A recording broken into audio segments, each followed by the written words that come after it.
Saan napunta ang pera ni Juan? Kaibigan, pamilyar ka ba sa tatlong mukha ni Juan pagdating sa paggamit ng pera? Alam mo bang may pagkakaiba sa ugaling pinansyal si Juan mahirap, middle class at mayaman? Sobrang simple lang ng mga pagkakaibang ito. Magtataka ka kung hindi lahat ng tao pamilyar dito. Mga simpleng diskarteng dahilan kung bakit ang mahirap lalong humihirap, ang middle class stressed out at walang oras, at ang mayaman lalong yumayaman. Kung matagal mo nang tanong ang mga ito, mag-e-enjoy ka sa mga facts na hinanda ko para sa iyo. Sabay nating hihipan ng mga kumakalat na outdated na information tungkol sa pag-manage ng pera ngayon. At as a bonus, titignan din natin kung may pag-asa pa ba sa panahon ngayon ang simpleng Juan na umasenso at yumaman.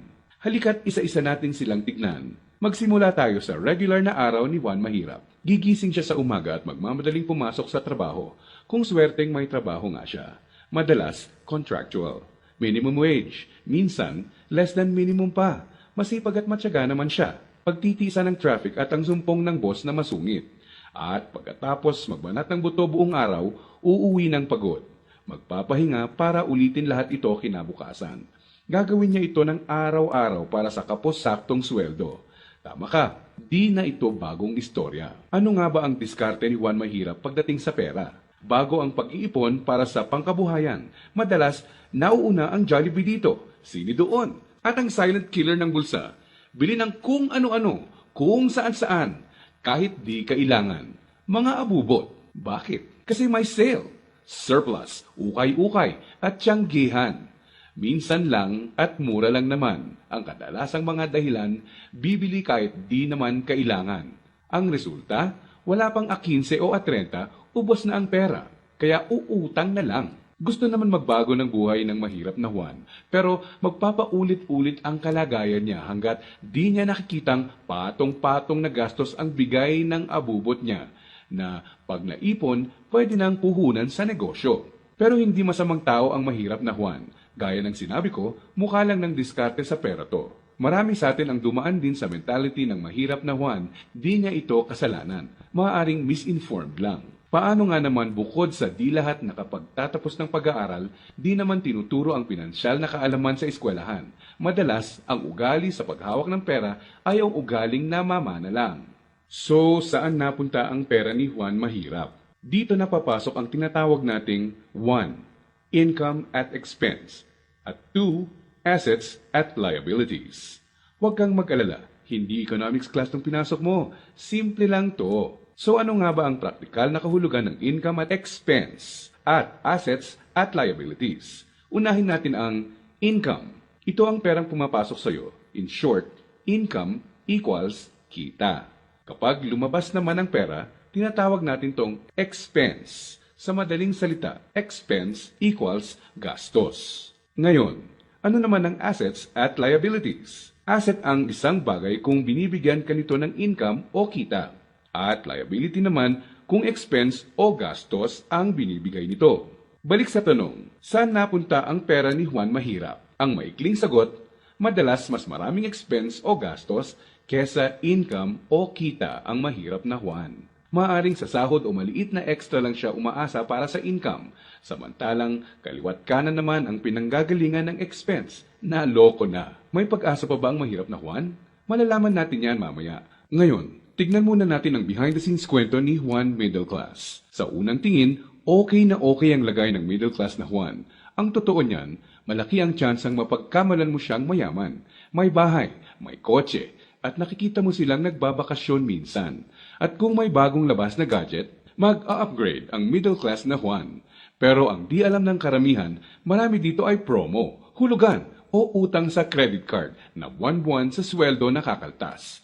So, saan napupunta ang pera ni Juan Middle Class? Ang maikling sagot, mas madaming liabilities, nagbibigay gastos kesa sa assets, ang binibili ng middle class na Juan. Imbes na investments na gagawa ng income, nauuna sa listahan niya ang paggagamitan ng pera, ang upgraded na lifestyle. Gusto niya ang convenience at quality sa buhay. Tingnan nating halimbawa to. Kung traditional economics ang pagbabasehan, ang kotse at bahay ay madalas na sinasabing assets.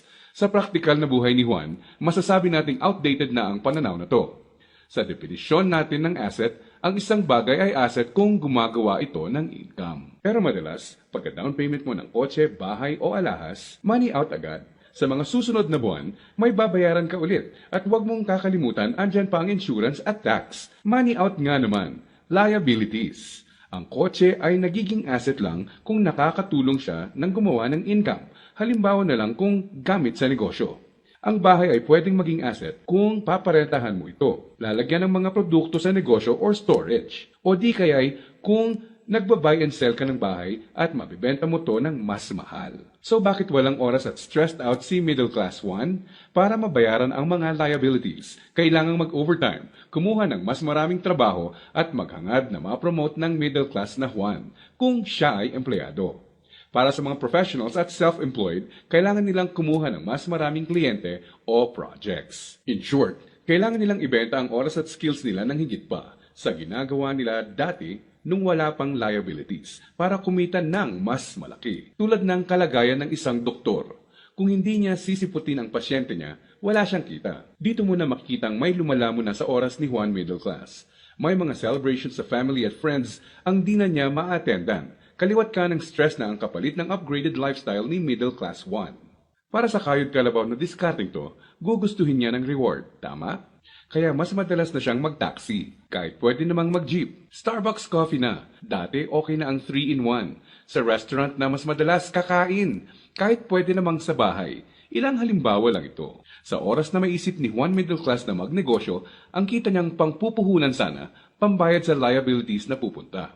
Kung tatanungin mo siya kung anong gusto niyang baguhin, madalas sasabihin niyang ibalik sa kanya ang oras niya. Mabait si Juan Middle Class. Gusto niya ng maganda at komportableng buhay para sa pamilya niya. Magaling din siya sa trabaho o sa propesyon niya. Sa kasamaang palad, pagdating sa pinansyal na mindset, may outdated advice at information siyang dala. Ang dating akala niyang assets ay liabilities na pala. May pag-asa pa ba si Juan Middle Class? Malalaman natin yan ilang sandali lang. Ngayon, tignan muna natin ang sikreto ni Juan Mayaman. Alam mo ba na madaming Juan Mayaman ang mga self-made? Ibig sabihin, bunga mismo ng sariling pagod, sakripisyo at tiyaga ang tinatamasa nilang tagumpay. Simple lang kung susumahin mo ang lifestyle niya, may time and financial freedom. Maluwag ang buhay kung may kailangan. Choice sila kung ano ang sasakyan nila, saan sila titira, sino ang makakasama at makakatrabaho nila, kailan at saan sila magbabakasyon, at iba pa.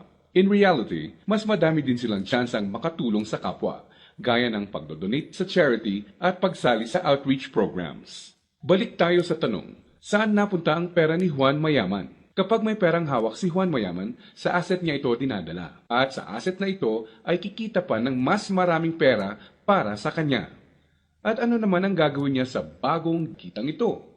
Tama ka, i-invest ulit niya sa ibang asset pa. Ano ba ang mga examples ng asset na ito? Andiyan ang investments, apartment, or kotseng pinaparenta. Ang edukasyon, seminar, tradings at iba pa na magtuturo sa iyo ng skills na kaya kang bigyan ng kita ay asset din. Sabi nga ng isang bumper sticker, if you think education is expensive, try ignorance. Ibig sabihin, kung tingin mong mahal ang edukasyon, subukan mo ang kamangmangan. Assets din ang mga negosyo, lalo na ang mga kumikita ng passive income. Paano ba napagtatrabahuan ni Juan Mayaman ang kanyang time and financial freedom? Ang sikreto? Passive income at leverage. Sa practical na ibig sabihin, ang passive income ay income na pumapasok kahit tapos na ang malaking parte ng trabaho mo dito. Konting oras na lang ang kailangan ni Juan Mayaman para i-maintain ang asset niya. Kahit natutulog siya, pumapasok pa rin ang kita. Hiramin naman natin kay Robert Kiyosaki ang ibig sabihin ng leverage. True leverage is the ability to do more and more with less and less. Ibig sabihin, ang tunay na leverage ay ang kakayanan na gumawa ng mas maraming gamit ang mas kaunti. Para mas madali nating maintindihan, gamitin nating halimbawa kung paano nagsimula ang isa sa mga pinakamalaking drugstore sa bansa. Marami ang nasira noong World War II. Pagkatapos nito, kinailangang mag-rebuild ng mga tao. Dito na papasok si Mariano K. Napansin niya ang mga demand sa isang uri ng antibiotic na tinatawag na sulfa drugs. Paano niya nalaman? Ginamit niya bilang leverage ang natutunan niya bilang empleyado sa isang drugstore bago pumutok ang World War II. Nung mga panahon noon na nagsisimula ulit ang lahat at kahit naman ngayon, ang taong may enough information kesa sa iba ay nakakalamang. Gamit ang 100 piso, bumili siya ng sulfathiazole tablets at kumita sa paglalako nito. Ginamit niya mga unang kita niya para bumili ulit ng mga tableta na ilalako. Hindi niya ginasto sa liabilities at abubot ang mga sumunod na kita. Nag-ipon siya at gumawa ng kariton. Ginamit niya ito para makabenta ng mas marami pa. Naging asset at nagbigay ng leverage sa kanya ang kariton. Taong 1945, nakaipon siya ng sapat na pera para ipatayo ang una niyang drugstore. Pinangalanan niya itong Mercury Drug. Ngayon, kahit natutulog si Mariano, may humigit kumulang 900 na branches na at 11,000 na empleyado ang mga nagtatrabaho para sa kanya. Leverage. Dahil dito, pumapasok pa rin ang passive income sa kanya. Pwede mong gawin ang ginawa niya. Gamitin mo ang pera mo sa pagsisimula ng pagkakakitaan. Andyan lang sa tabi-tabi ang mga negosyong kayang magbigay ng passive income at leverage sa iyo. Gaya na lang ng experience ko. Di ko inakalang isang maliit na flyer lang na inabot sa akin sa mall ang magiging tulay para sa isang negosyong nagbibigay passive income at leverage sa akin. Naging ugali ko na i-prioritize sa mga pagkuha ng assets bago liabilities. Ano ang konklusyon natin ngayon na magpapayaman sa iyo? Intindihin mo to, hindi lang ang pagkakaroon ng pera ang nagpapayaman sa tao. Para hindi ka matulad sa 70% ng lotto winners na lalong nagiging mahirap dahil sa maling diskarte sa pera. Dapat, alam mo kung paano at saan gagamitin ang pera pag nagkaroon ka nito. Dahil sa internet, mas madali nang maghanap ng negosyong simulan sa maliit na capital at pwedeng palaguin para bigyan ka ng passive income at leverage. Ang importante, kailangan mo silang hanapin. Kailangan mong maging open para tumingin-tingin at kumuha ng idea at pag nakakita ka, pag-aralan at i-research mo to. Nandyan lang sila. Kailangan mo lang bigyan ng chance ang sarili mo na maging in the know. Ibig sabihin, kapag andyan na ang pagkakataon sa harap mo, alam mong di mo dapat palagpasin to. At sa pagkakakitaang papasukin mo, ipunin mo lang ang income mo. Gamitin mo to para palaguin pa ang assets mo hanggang ang kita ng assets at negosyo mo kahit di mo na directly pinatatakbo, ay nagbabayad ng bakasyon, gadgets, kotse, at bahay ng pamilya mo. Gaya ng mga self-made na Juan Mayaman, kaya mo itong simulan.